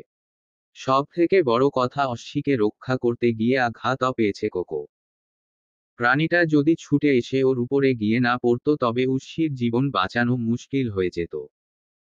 দুপুরের শেষ সময়ে কথা বলতে পারল উষ্ণি। খুব বেশি নয়। শুধু বলল, অভিরাজ, একটু এদিকে আসবেন। মেয়েটির কণ্ঠ পেয়ে ঝড়ের গতিতে ছুটে এল অভি। তারপর দুটো হাত বাড়িয়ে দিয়ে শুধাল, কি হয়েছে উষ্ণি? আপনার ফোনটা দেওয়া যাবে? বাক্যটি শেষ হতেই নিজের ফোন এগিয়ে দিল উষ্ণি। তারপর অনেকটা সময় নিয়ে কি যেন করল। অভি একটা কথাও বলল না। কি করছে প্রশ্নও করছে না। শুধু তাকিয়ে দেখছে মেয়েটির অবস্থা। বেশ কিছু সময় গেলে উষ্ণির উষ্ণ শ্বাস নেমে এল। সেই সাথে নেমে এল চোখে জল। মমকে বাঁচানো গেল না। এই পৃথিবীতে এতিম হয়ে গেলাম আমি। কথাটা বোধগম্য হলো না অভিরাজের। মেয়েটি সম্পর্কে খুব বেশি জানা নেই। অথচ বুকের ভেতর আকাশসম ভালোবাসা। আর সেই ভালোবাসার অধিকার থেকেই শক্ত হাতে জড়িয়ে নিল বুকে। মেয়েটির শরীর থেকে ভেসে আসা ফুলের সুবাস যেন প্রাণ ভরে মেখে নিচ্ছে। খুব করে মন চাইল যদি সময়টা এভাবেই থমকে যেত। কি পেলেন এই জীবনে? একটি সুন্দর ভালোবাসার সাক্ষী হয়ে থাকার সৌরভ। তারপর একটি ব্যক্তিগত উৎসর্গ। আর তারপর সামনে এগিয়ে যাওয়ার মাধ্যম। মাধ্যম। কি সেটা? যদি বলি আপনি খুব অবাক হবেন বুঝি। একটুও না। তবে ভেঙে যাওয়া হৃদয় কি জোড়া লাগানো যায়? নতুন করে গড়ে নিবেন না হয়। স্মিত হাসল নাফিস। ওপাশ থেকে লাবণ্যর মিষ্টি একটা নিঃশ্বাস ভেসে এল। মেয়েটা কথাগুলো নিছকই মজার ছলে বলেছে। তবে এই মজাটা যদি কখনো সত্যি হয় খুব কি ক্ষতি হবে? নাফিস ভেবে পায় না। তার তপ্ত হৃদয়ে এত কঠিন অনুভূতি ধরা দেয় না। শুধু মনে হলো সামনেটা মন্দ নয়। লাবণ্য ফ্লাইটের টিকিট বুক করেছে। নানান ঝামেলায় পার হলো 7টা দিন। উর্ষি এখনো সুস্থ নয়। সুস্থ নয় কোকো। তাদের দুজনেরই চিকিৎসা প্রয়োজন। অভিসুপের বাটি নিয়ে যাচ্ছিল। লাবণ্য বাধা দিয়ে বলল, আমি নিয়ে যাচ্ছি। যাওয়ার পূর্বে উর্ষির সাথে কিছু কথা বলে যাই। ঠিক আছে। উর্ষি আধশোয়া হয়েছিল। হাতে রিমোট। টিভিতে নিউজ চলছে। বার দুর্ঘটনায় শতাধিক মানুষের মৃত্যু ঘটেছে। এখনো উদ্ধার কাজ শেষ হয়নি। ধারণা করা হয় মৃতের সংখ্যাটা 150 ছাড়িয়ে যাবে। উষ্ণ শ্বাস বের হলো উর্ষির হৃদয় থেকে। সে টিভি অফ করে দিল। আজ চলে যাচ্ছি উর্ষি। আবার কবে আসবে আপু? হয়তো আর আশা হবে না। কেন? ফিরে গিয়ে হসপিটালে জয়েন করব। বিজনেসের বিষয়টা অভি আর ঈশানই দেখে নিবে। ঈশানের কি খবর এখন? বাড়ি ফিরেছে। তবে ধোকলটা কাটিয়ে উঠতে পারেনি। লাবণ্য স্যুপের বাটিটা এগিয়ে দিয়ে ন্যাপকিন বিছিয়ে দিল। 1 চামচ স্যুপ মুখে দিয়ে উর্ষি বলল, জীবনের দীর্ঘ সময় একজনকে স্বার্থ নিয়েও ভালোবেসে যাওয়াটা সহজ নয়। সেখানে তোমার ভালোবাসাটা খাতহীন। মিস্টার রাগীর প্রতি তোমার ভালোবাসার কোনো প্রতিদান হয় না আপু। লাবণ্য ঠোঁট প্রসারিত করল। তারপর ব্যাগ থেকে একটা পেন্ডেন্ট বের করে বলল, এটা রেখে এসেছিলে। যত্ন করে কুড়িয়ে রেখেছি আমি। তোমাকে দেওয়া অভির প্রথম উপহার। এবার উর্ষির চোখে জল নেমে এল। সত্যি বলতে লাবণ্যর প্রতি কখনোই ক্ষোভ ছিল না ওর। এমনকি লাবণ্য যখন মেকআপের বিষয়টা ঘটালো তখনও বিষয়টা পুরোপুরি গোপন করে রেখেছিল। মেয়েটির প্রতি ওর ভালোবাসাটা আসলেই মিথ্যে নয়। উর্ষির খুব ইচ্ছে হলো লাবণ্যকে শক্ত করে জড়িয়ে ধরার। তেমনটাই করল সে। লাবণ্য হেসে উঠল। পিঠে হাত বুলিয়ে বলল, জীবনে সুখী হও। ভালোবাসায় ভালো থাকো। তোমাদের জীবনে প্রতিটা দিনে বৃষ্টি নামুক। আর সেই বৃষ্টিতে রাঙিয়ে যাক প্রহর। উর্ষি কথা বলতে পারল না। তার চোখ ভেঙে জল নামতে চাইছে। লাবণ্য ফের বলল, তোমার প্রতি আমার করা অন্যায়টা অভিকে না বলার জন্য সারা জীবন কৃতজ্ঞ থাকব উর্ষি। আমার 31 বছর বয়সে এসে আমি তোমায় বিজয়ী ঘোষণা করলাম। হার মেনে নিলাম তোমাদের প্রণয়ে। লাবণ্যকে এয়ারপোর্টে ছাড়তে এসেছিল অভিরাজ। মেয়েটা ওর জন্যে অনেক করল। এই ভালোবাসাটা অভি ভুলবে না। শেষবেলাতে এসে কান্নায় ভেঙে পড়ল লাবণ্য। অভির 2 হাত জড়িয়ে বলল, তোর ভালোবাসাটা অন্তত পূর্ণ হোক অভি। এতগুলো বিচ্ছেদের যন্ত্রণা আসলেই নিতে পারছি না। একটা কেউ অন্তত ভালো থাকুক। অভি প্রসারিতহীন হাসল। লাবণ্যর মাথায় হাত বুলিয়ে বলল, সাবধানে যাস। খুব দ্রুত তোদের দেখতে চাই। দেখবি। নিজেদের যত্ন নিস। নিব। ককর খেয়াল রাখিস। রাখব। লাবণ্যর কথা ফুরিয়ে গেল। অভিরাজ এক দৃষ্টিতে তাকিয়ে রইল। মেয়েটিকে যতক্ষণ দেখা গেল তাকিয়ে রইল সে। লাবণ্য এমন এক চরিত্র যে চরিত্রের পূর্ণতা নেই। নেই কোনো প্রাপ্তি। নেই কোনো বিশেষ অবস্থান। এত নেইয়ের মাঝেও মেয়েটি যেন অনেক কিছু হয়ে রইল অভির জীবনে। উর্ষিকে ধীরস্থিরভাবে উঠাল অভিরাজ। ক্লান্ত তার শরীর। পা ফেলার মতো শক্তি নেই শরীরে। অভি ধরে ধরে চলতে সাহায্য করছে। লাবণ্য আপু ফ্লাইটে উঠে গিয়েছে তাই না? ঘড়ির দিকে তাকিয়ে অভি বলল, এখন নিশ্চয়ই ডেনমার্ক পেরিয়ে গেছে। যেতে পারে। কয়েক মুহূর্তেই কত দূরে চলে গেল। পূর্ণ নজরে তাকালো উর্ষি। অভির মনটা বিশেষ ভালো দেখাচ্ছে না। যুবতী তার নরম তুলতুলে হাতে ছেলেটার গালে স্পর্শ করল। লাবণ্য আপুর জন্য কষ্ট হচ্ছে তাই না? এতগুলো বছর ধরে আপনার পাশে ছিল। ভরসা হয়েছিল। খারাপ লাগাটাই তো স্বাভাবিক অভিরাজ। নিজেকে ক্ষমা করতে পারছি না উর্ষি। মনে হচ্ছে কোথাও একটা ভুল করে ফেলেছি। ভুল করেননি আপনি। আমার দিকে তাকান তো। অভি তাকালো। উর্ষির ঘোলাটে দৃষ্টির দিকে তাকিয়ে সব যেন ভুলে বসল পুরুষটি। উর্ষি একটু কাছিয়ে এসে বলল, লাবণ্য আপু এবার ভালো থাকবে। আপনি সর্বদা চেয়েছেন সে নিজের জীবন গুছিয়ে নিক। কিন্তু সে চেয়েছে আগে আপনার জীবনটা গুছিয়ে যাক। এবার সব ঠিক হবে অভিরাজ। মেয়েটার নরম তুলতুলে হাতে চুমু খেল অভিরাজ। তারপর বলল, তেমনটাই যেন হয় উর্ষি। নিজের মা বাবার ছবিতে হাত বুলাচ্ছে উর্ষি। এখন মধ্যরাত কিংবা তারও বেশি। মেয়েটি একদমই শূন্য হয়ে গেল। তার ঘোলাটে চোখ আরো বেশি ঘোলাটে হতে শুরু করেছে। ওর ঠিক বরাবর বসে আছে অভিরাজ। ছেলেটা এতদিনেও মেয়েটিকে কোনো প্রশ্ন করেনি, কখনো করবে না বলেই সিদ্ধান্ত নিয়েছে। উর্ষির অতীত নিয়ে বিশেষ কোনো মাথা ব্যথা নেই, তবে উর্ষিই তাকে ডেকেছে। মেয়েটি কেন ডেকেছে এখনো পরিষ্কার নয়। অভি অনেকটা সময় চুপ থেকে বলল, উর্ষি, ভেঙে পড়লে চলবে। তুমি তো খুব স্ট্রং গার্ল, তাই না? ভেঙে পড়ছি না অভিরাজ। বারান্দায় যাবে, বৃষ্টি হচ্ছে। উর্ষি তাকিয়ে দেখলো আসলেই বৃষ্টি হচ্ছে। আকাশ থেকে থেকে চমকাচ্ছে। চারপাশ থেকে কেমন ভেজা গন্ধ আসছে। তবু মন ভালো হলো না মেয়েটির। অভি ধীর স্থির ভাবে মেয়েটিকে উঠাল। ছেলেটার হাতে ভর করে পথ চলতে চলতে উর্ষি বলল, এই জীবনে আবার আপনার হাত ছুঁতে পারবো কখনোই কল্পনা করিনি। একটা সময় পর মনে হয়েছিল এ জীবনটাকে শেষ করে দেই। মেয়েটার মুখে প্রাণ নাশের কথা শুনে কম্পন ধরে গেল অভির শরীরে। সে বিশেষ কোনো কথা না বলে গিলে নিল অনুভূতি। বৃষ্টিটা সুন্দর। হুম, মনে আছে আপনার বৃষ্টির দিনগুলো আমাদের জন্য কতটা সুন্দর ছিল? সব সময় মনে থাকে উর্ষি। ডেনমার্কের বৃষ্টি আমার জীবনের সব থেকে খারাপ সময় ছিল। উর্ষির শরীর থেকে অদ্ভুত একটা উষ্ণতা বাইরে ছেয়ে গেল। অভি অন্যদিকে তাকিয়ে আছে। সে খুব একটা মন দিতে পারছে না। মন চাইছে সেই দিনগুলোতে ফিরে যেতে। এত সময় উর্ষিই কথা বলেছে। এখন অভি বলল, তোমাকে হারিয়ে আমার জীবন থেমে গিয়েছিল রেইন। আমিই বলতাম কারোর জন্য জীবন থেমে থাকে না। অদ্ভুতভাবে এই অভিরাজের জীবনটাই থেমে গিয়েছিল। উর্ষি তাকালো না। সে চোখ বন্ধ করে নিচু হয়ে আছে। বৃষ্টির পরিমাণ বেড়ে গেল। কিছু পানি হাতে মেখে নিল অভিরাজ। তারপর ধীর স্থির ভাবে মেয়েটির মুখ উঁচু করল।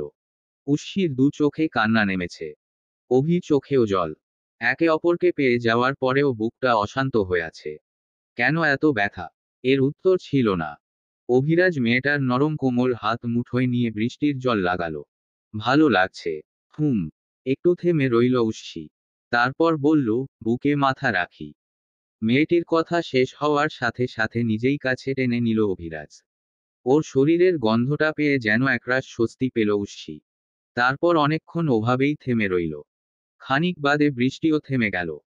চারপাশে সদ্য ঝরে যাওয়া ফুলের ঘ্রাণ ভেসে বেড়াচ্ছে। পাখির কলতান আর ভেজা মাটির সৌরভ। সব কেমন সুন্দর লাগছে।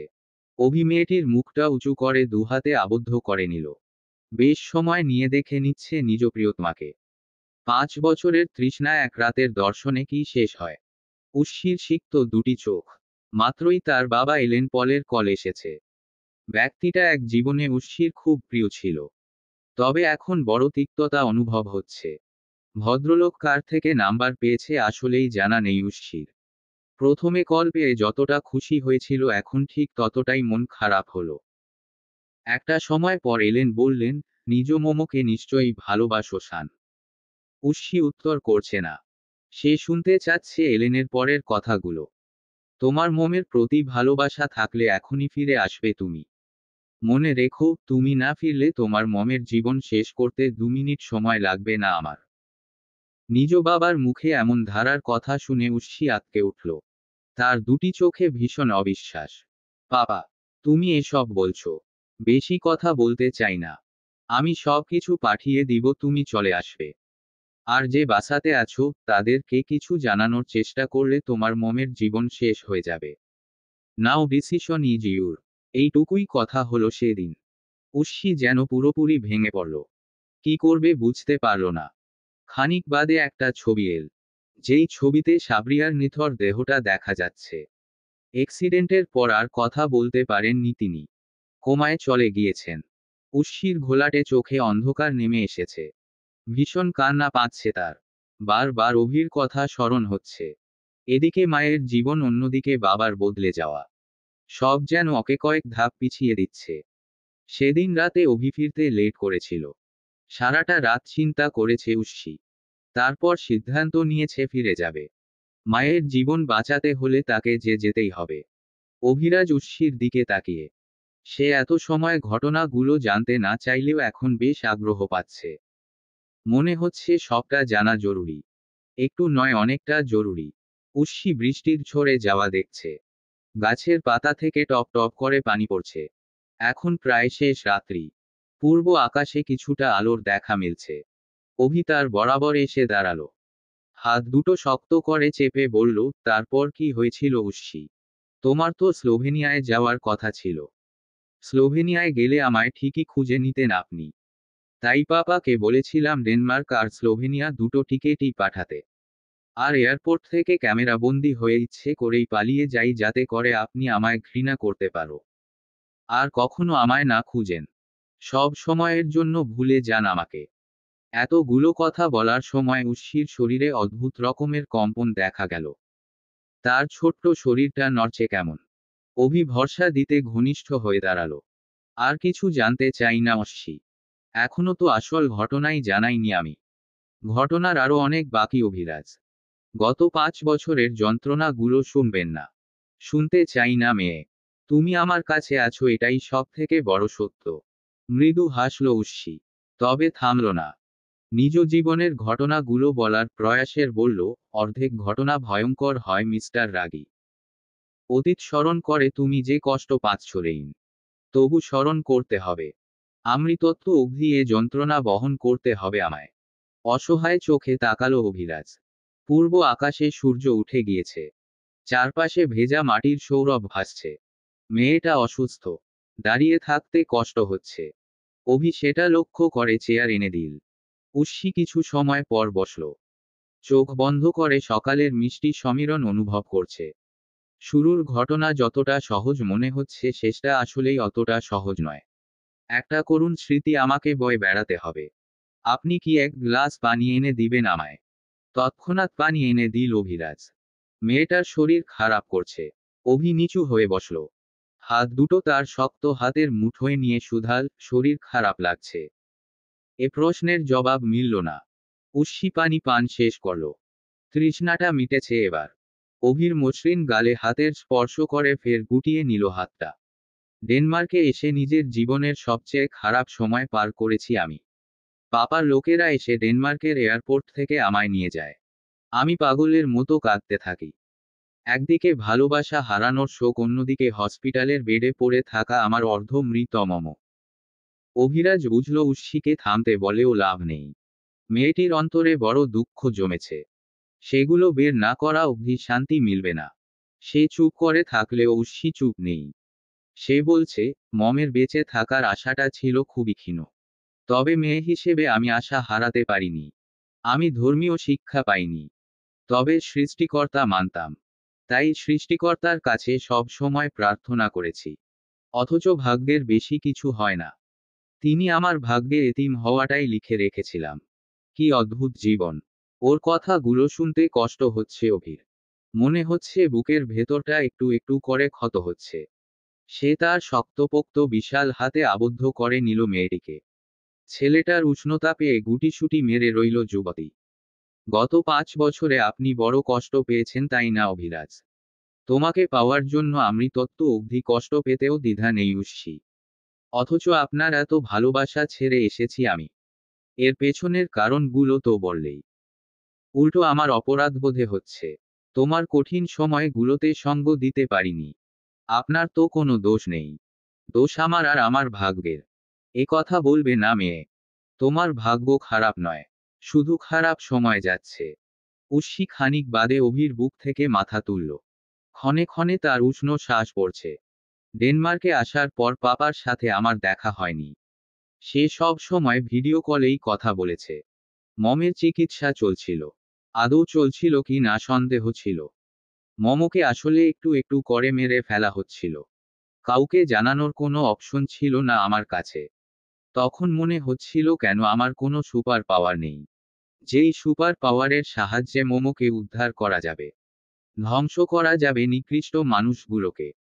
কথাগুলো নীরবভাবে বলতে বলতে উত্তেজিত হয়ে পড়ল উস্সি। অভি দুহাতে ঝাপটে ধরল। পিঠে হাত বুলাল ক্রমাগত। শান্ত হও।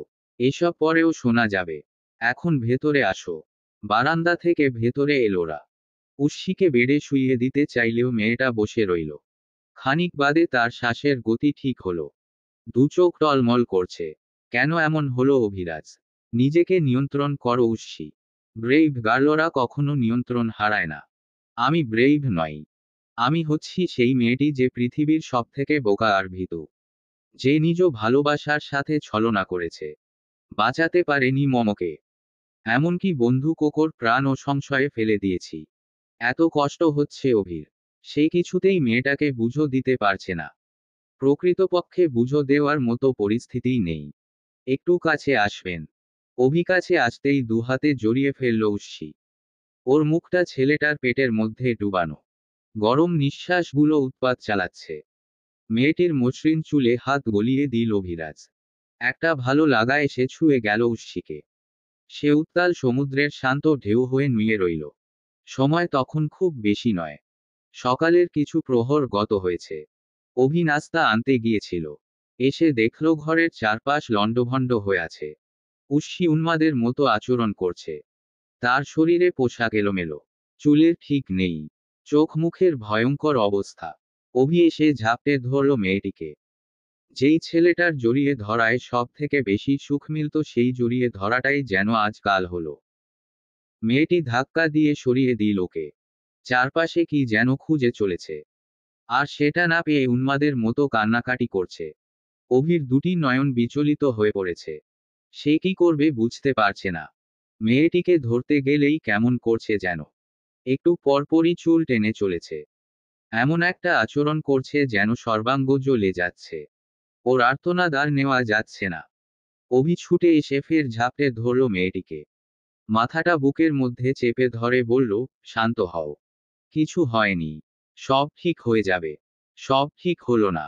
উষ্ণির বেদনা বাড়তে লাগলো। অভির মনে পড়ল লাবণ্যর কথাগুলো।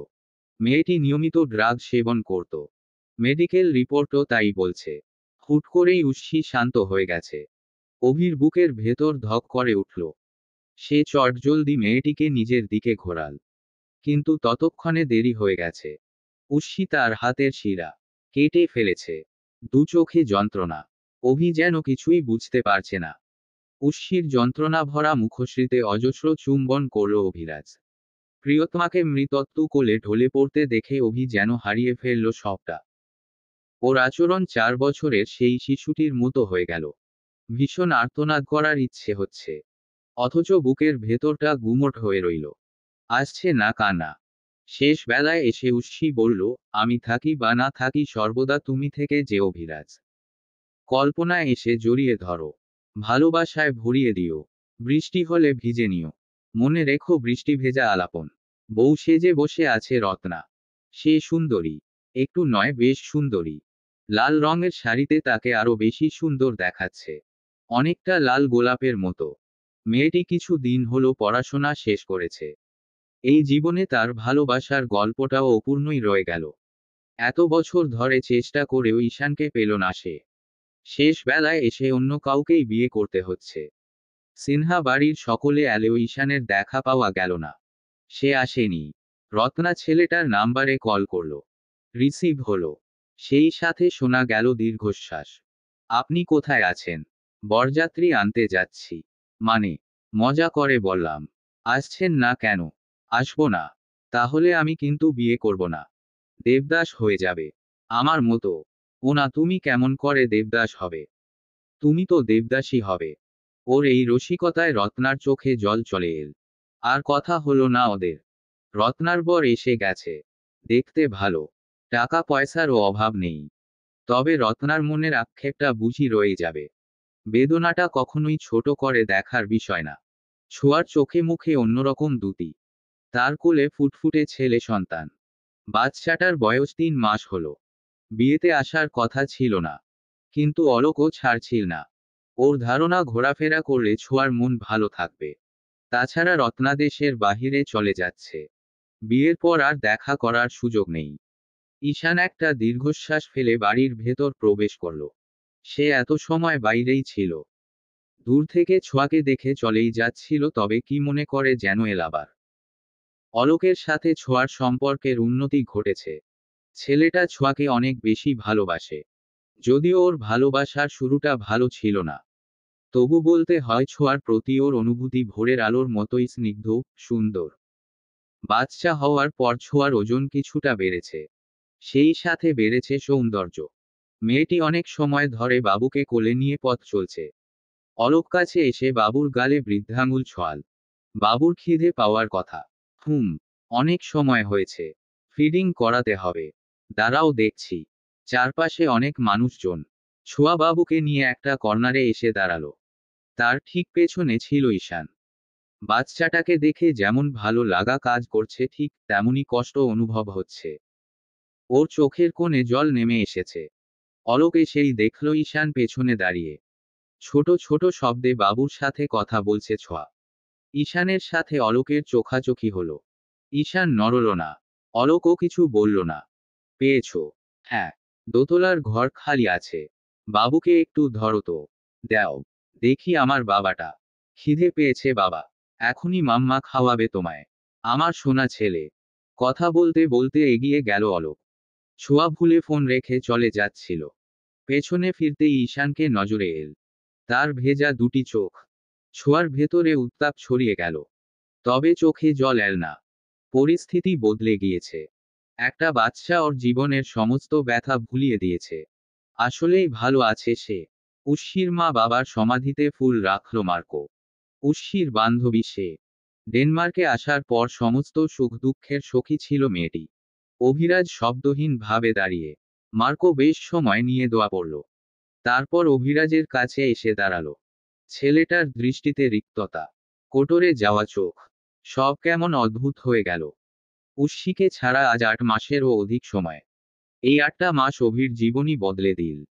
মার্কো বাহুতে স্পর্শ করতেই ধ্যান ফিরল ওর। বুক ছিঁড়ে বেরিয়ে এল দীর্ঘশ্বাস। সময়টা যাচ্ছেই না মার্কো। উস্সিকে ছাড়া আজ 8টা মাস হয়ে গেল। মন খারাপ করো না অভিরাজ। তোমাকে বিশেষ কিছু বলার জন্য ডেকেছি। বলো শুনছি। তার আগে আমায় বলো শান তোমাকে ঘটনার কতটুকু বলতে পেরেছিল। বলেছিল এলেন ওকে ভয় দেখিয়ে এখানে এনেছে। এখানেই পুরো সত্য নয়। মেয়েটা তোমায় পুরোটা বলতে পারেনি। তার আগেই মন একটা ঘটনা ঘটে গেল। অভির হৃদয়টা গুমট হয়ে আছে। উস্সির সুন্দর মুখটা বার চোখে ভাসছে। শেষ বেলায় মেয়েটার অবস্থা কতটা করুণ ছিল। কি যন্ত্রণাই না পেয়েছে। উস্সির নামে বিশাল প্রপার্টি রয়েছে। ওর মোমো সাবরিয়া পল এতিম ছিলেন না। একটা দুর্ঘটনায় পুরো পরিবার হারিয়েছিলেন তিনি। তারপর অরফানেজে মানুষ হন। কিন্তু উনি বংশগতভাবে কোনো প্রপার্টির অংশ হতে পারেননি। এর কারণ অন্য ধর্মের একজনকে জীবনসঙ্গী হিসেবে বেছে নেওয়া। সেই জন্যে সবটাই ওনার সন্তানের জন্য সংরক্ষিত ছিল। বিষয়টা শুরুর দিকে সাবরিয়াও জানতেন না। কথাগুলো যেন বুঝে আসছে না অভির। সে যতটুকু শুনেছিল এর সাথে মিল পাচ্ছে না। তারপর সাবরিয়ার সাথে এলেনের প্রেমের বিয়ে। দুজন দুজনকে ভীষণ ভালোবেসে সংসার করার সিদ্ধান্ত নেয়। আর তাদের ভালোবাসার সাক্ষী ছিলেন আজহার আহমেদ। সাবরিয়ার একমাত্র বন্ধু ছিলেন তিনি। দুজনেই একই অরফানেজে বেড়ে উঠেছিলেন।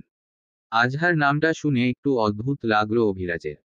লোকটা বলেছিলেন ওনার সাথে ভার্সিটি থেকে সাবরিয়ার পরিচয়। ভীষণ কৌতূহল নিয়ে সে বলল, কিন্তু আজহার কেন মিথ্যে বলেছিলেন? আর উস্সির মা বাবার তো ডিভোর্স হওয়ার কথা ছিল। পুরো ঘটনা শোনো। অভিরাজ মৌনতা বজায় রাখল। মার্কো ফের বলতে লাগল। সাবরিয়ার সম্পত্তি সম্পর্কে আজহার অবগত ছিলেন। তাই তিনি চেয়েছিলেন সাবরিয়াকে বিয়ে করতে। কিন্তু সাবরিয়া চাননি। যাই হোক দীর্ঘদিন ধরে সাবরিয়ার প্রপার্টি হাতিয়ে নেওয়ার পরিকল্পনা করছিলেন। সেই প্ল্যান করেই সাবরিয়া আর উস্সিকে দেশে আনা হয়।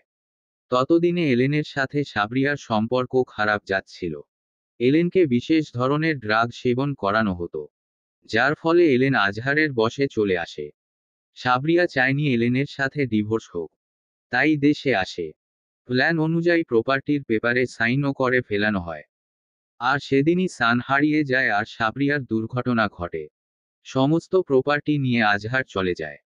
তবে যেদিন জানতে পারে প্রপার্টি গুলো সাবরিয়ার নামে নেই সেদিনই ফিরে আসে। সাবরিয়াকে হসপিটালে পায়। এদিকে সানের খোঁজ পাওয়া যাচ্ছে না। পুলিশের সাহায্য নিতে চায়নি সে। কারণ এতে ওর জন্য সমস্যা হতে পারে। তারপর তোমরাই ওনার খোঁজ বের করলে। সেই সময়ই উনি সমস্ত প্ল্যান করেন। সাবরিয়াকে টোপ বানিয়ে সানকে বাধ্য করা হয় দেশ ছাড়তে। এলেনকে ড্রাগ দিয়ে রাখা হতো। সে নিয়ন্ত্রণহীন ছিল। তাকে যা বলা হতো তাই করত। এত কিছুর পরও আজহার প্রপার্টি হাতে পায়নি। কারণ নিয়ম অনুযায়ী সানের 21 বছর না হওয়া অবধি প্রপার্টি তার নয়। আর সান যেন কোনো প্রকার অ্যাকশন না নিতে পারে সেই জন্যে ওকেও নিয়মিত ড্রাগ দেওয়া হতো। অভির দেহে কম্পন ধরে গেল। কত বড় খেলা চলেছে! কতটা কষ্টে ছিল উস্সি। মার্কো ঘড়িতে সময় দেখে বলল, একা একটা বাড়িতে থেকে সান অনেকটা অদ্ভুত হয়ে যাচ্ছিল। তখনই আমার সাথে ওর পরিচয়। আমার সাথে নিয়মিত বারে যাওয়া আসা করত। তখন ও সুখে থাকত। আমাদের বন্ধুত্ব গাঢ় হয়। তোমার ব্যাপারে সান সবটা জানিয়েছিল আমায়। আমি বারবার চেয়েছি ও মুক্তি পাক। গড আমার কথা শুনেছিলেন। তাই যেদিন ডেনমার্কে এলে সেদিনই আমি দেখতে পাই। শুরুতেই চিনেছিলাম তোমায়। তাই খোঁজ নেওয়া শুরু করি। জানতে পারি তোমরা বারে যাচ্ছ মিটিংয়ের কাজে। সেই জন্যেই সানকে নিয়ে সেদিন বারে যাই। আর তারপর তোমাদের দেখা হয়। অভিরাজ আসলেই কথা হারিয়ে ফেলল। মার্কো বার ঘড়ি দেখছে। হাতে বেশি সময় নেই। সে অভির ভঙ্গিমা দেখে একটু খানি ঠোঁট প্রসারিত করল। খানিক বাদে ছেলেটার কম্পন ধরা ঠোঁট বেজে উঠল। আজহারের এই মিথ্যে ষড়যন্ত্রের বিষয়টা কবে জানতে পেরেছিলে?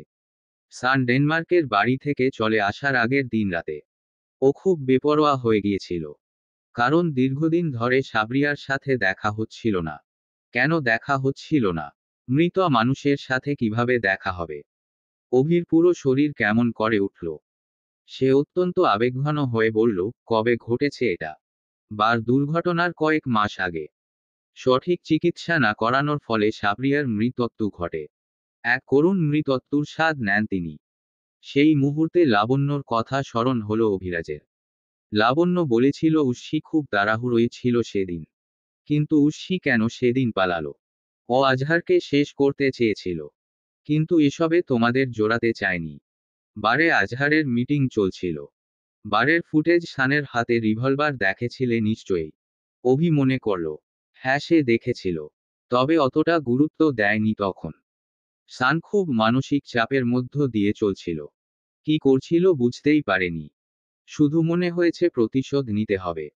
কিন্তু ভাগ্য বড় আশ্চর্য খেলা খেলল। বিস্ফোরণ ঘটে গেল সেখানে। আজহারের পাপের শাস্তি স্বয়ং সৃষ্টিকর্তাই দিলেন। ঘড়ির কাঁটা টিং টিং করে বেজে উঠল। মার্কো মৃদু হেসে বলল, আমাকে যেতে হবে। ফ্লাইটের সময় হয়ে গিয়েছে। তোমার জন্য শুভকামনা। জীবনের বাকিটা সময় সুন্দর হোক অভিরাজ।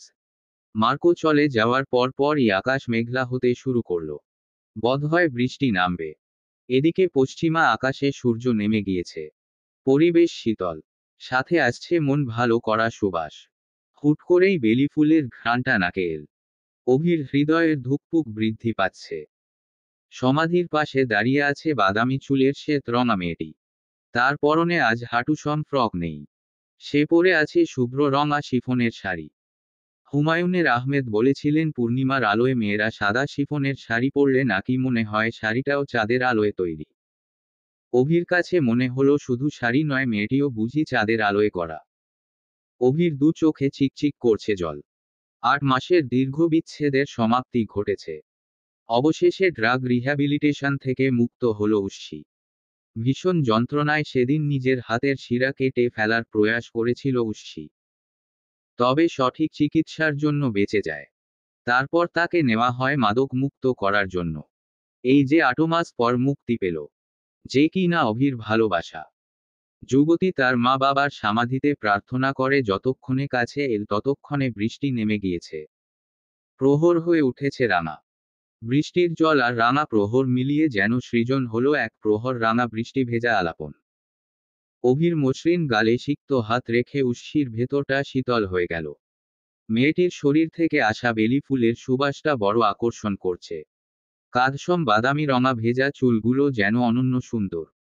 এত সৌন্দর্য দেখেও নড়তে পারছে না অভিরাজ। সে যেন ঘোরের মধ্যে ডুবে গিয়েছে।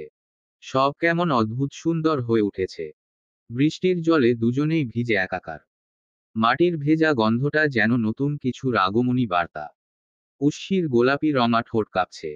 সে চাইছে ছেলেটার ত্বক ছুঁয়ে দিতে। তার ভাবনার সমাপ্তিক্ষণেই অভি তার উষ্ণ ঠোঁটের উত্তাপ ছিটিয়ে দিল মেয়েটার গোলাপ রঙা অধরে। অজস্র চুমুক হেল শ্বেত রঙা মুখে। প্রাপ্তিতে ভরে উঠেছে উর্ষির চোখ মুখ। এখনো বিশ্বাস হচ্ছে না, অথচ এটাই সত্য আর সুন্দর। এই তো সেই অভিরাজ, যে নিজের থেকে এক যুগ ছোট এক রোখা জেদি মেয়েকে ভালোবেসে থমকে গিয়েছিল। আর উর্ষি সেই ভালোবাসায় হারিয়ে গিয়ে উৎসর্গ করল নিজের সবটা।